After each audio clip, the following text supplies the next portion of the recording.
From an ancient perfume to an ancient costume, but one which is a familiar sight in the Derbyshire village of Etwall. It's the uniform proudly worn of the old people who live in the almshouses of Sir John Port's Hospital. Sir John, who also founded Repton School, died 400 years ago.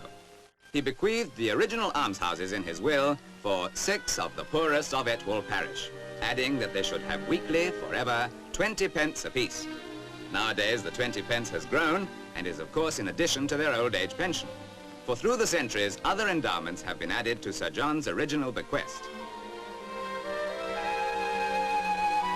No one is ever too old to hope the pools may bring him a fortune.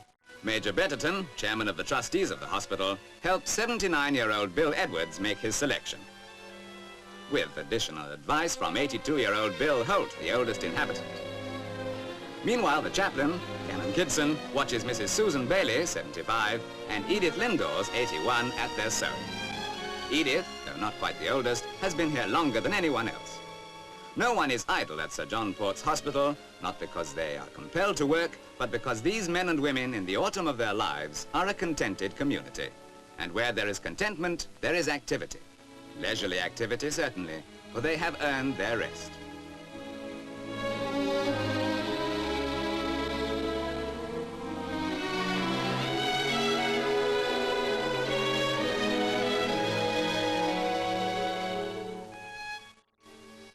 The book, Educating Elizabeth.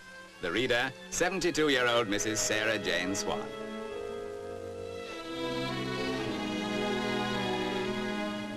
Mrs. Anne Fairbrother, cutting the dahlias, is the wife of the hospital porter, for there are married couples here too.